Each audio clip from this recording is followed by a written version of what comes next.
Yeah, so Cindy mentioned I served as the Ecological Farming Fellow with CAF this year. And yeah, I really got like a first glance at kind of just how important technical assistance providers are and how they influence adoption of ecological farming practices. So I wanted to share a little bit about me first. And yeah, as Cindy mentioned, I grew up in the central coast of California, and this area is a very has a very prominent agriculture. It's a very prominent agriculture region. Grew up like near Salinas and yeah, just that whole area. And so um, yeah, that really influenced kind of just the way that I felt connected to food and to agriculture. And then from my time at UCSC, I ended up switching my major to agroecology after taking an introductory class. And yeah, it just really sparked my interest. And that led me to spend a lot of time at the Center for Agroecology and Food Systems Farm and the UCSC Gardens.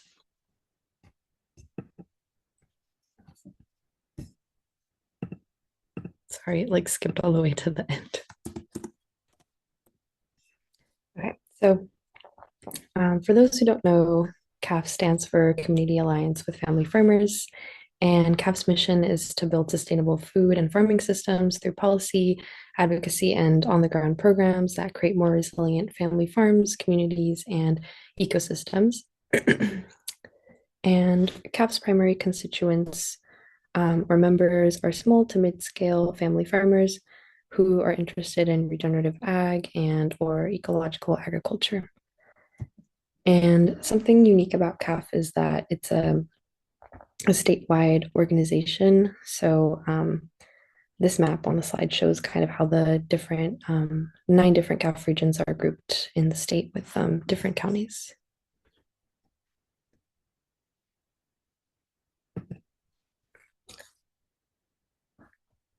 And this year, I had the pleasure of serving with the Ecological Farming Program as their fellow. And the goal of the program is to encourage widespread adoption of ecological farming practices and systems throughout California agroecosystems. Ecological farming does this by conducting on-the-ground research projects with farmers, creating informational resources to promote these practices, providing technical assistance to farmers on ecological pest management and other regenerative practices, as well as facilitate farmer-to-farmer exchange through hosting field days and events. And yeah, here's a photo of me and most of my team at the CAF All-Staff Retreat at Piscinas Ranch. And as I mentioned, CAF operates through different programs or teams, and this includes ecological farming, of course, policy, admin, farm to market, farmer services, and the California Food and Farming Network. So, as I mentioned, I wanted to dig a little deeper into what a TA provider is and yeah, what they're able to do for farmers. So, essentially, TA providers are experts who offer guidance, evaluation, training, or needs assessments. And through targeted support, they really help farmers navigate challenges and develop capacity and overall just achieve their goals. So, for example, let's say a farmer is interested in implementing regenerative practices and increase their farm's viability, but they don't particularly know of any programs offering grants or for implementing those practices, or maybe they do, but at the end of the day, farmers are very busy people and they might not have time to like sit through and look at all the qualifications and go through that whole application process. So this is where TA providers step in and share funding opportunities with them, as well as guide them through those application processes and help them put together a plan. And so, yeah, overall, TA providers play a really important role since they can help connect farmers to companies, industry professionals, and researchers. They can create or share resources with them, as well as funding opportunities, and then just in general answer any specific questions they may have. So this year, my capacity building goals with CAF were to develop more Spanish language resources and materials in order to increase Latinx engagement. And I also really wanted to assist with research and data entry, and this was mostly for ecological pest management projects, which were a large part of my focus for the service year. And I also really wanted to build relationships with farmers and community members and colleagues, as well as partners.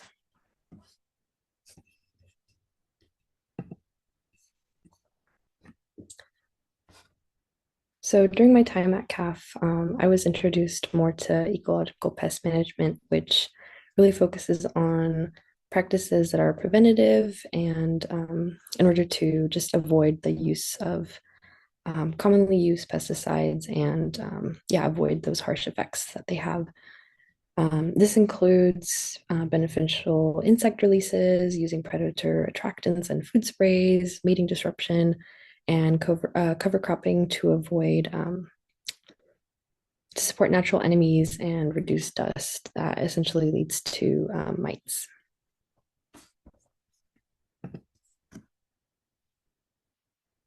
And yeah, so there are two main EPM projects that I contributed to this year.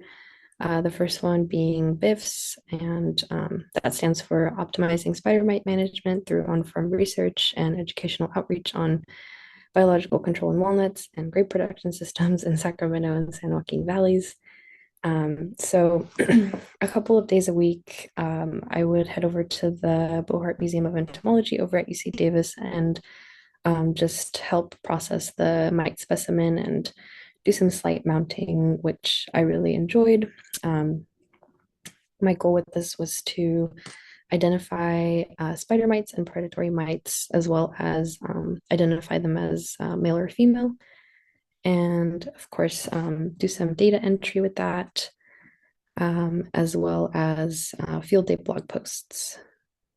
And the other project I contributed to for EPM was BIOS, which stands for Biologically Integrated Orchard Systems in Walnuts. And for this, I recently did or I'm currently doing a farmer-facing mating disruption in walnuts economic case study.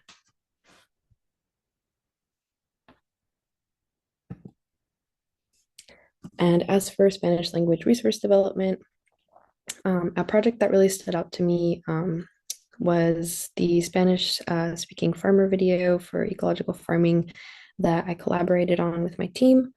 And yeah, we were just highlighting a farmer who is really committed to adopting these farming methods and grows organic produce.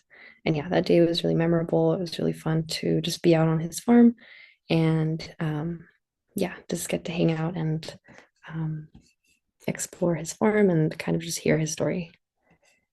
And then another major project was collaborating on just compiling like existing Spanish farming resources into a whole database for farmers and TA providers to use.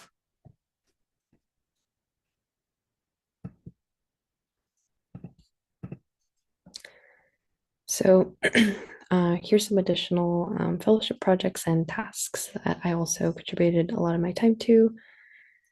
So a big one was the SIG project, or Conservation Innovation Grants Report, which is a report that seeks to explore farmer barriers and motivators to adoption of soil health practices.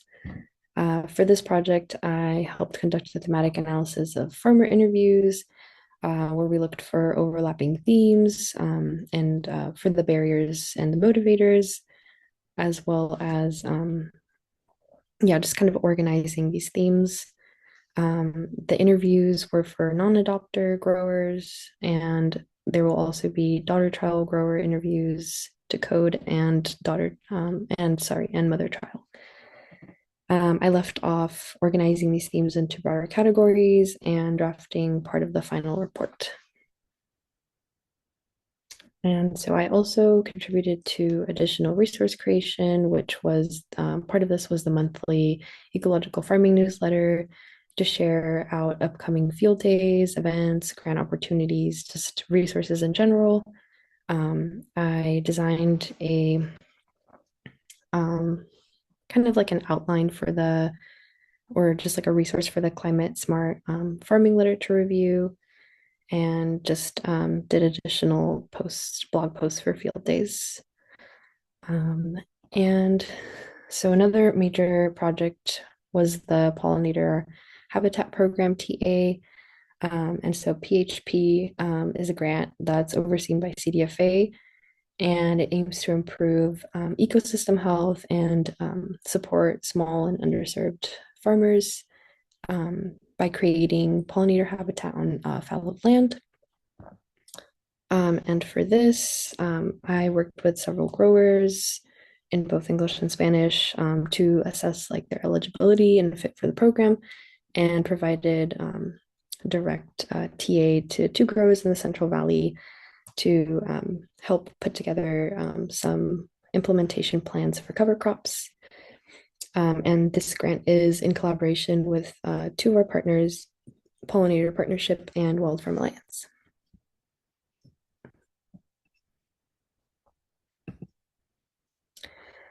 So what's next? So I wanted to share that I will be staying on for a second year with CAF. I really think I could not have had a more perfect site placement. And yeah, I've just really gotten to use what I picked up in my major, and I've gained a lot of skills throughout the fellowship. Um, and yeah, I moved up to Davis for the role, and yeah, I really just fell in love with the community up here and the town, and I'm very happy that I get to stay on.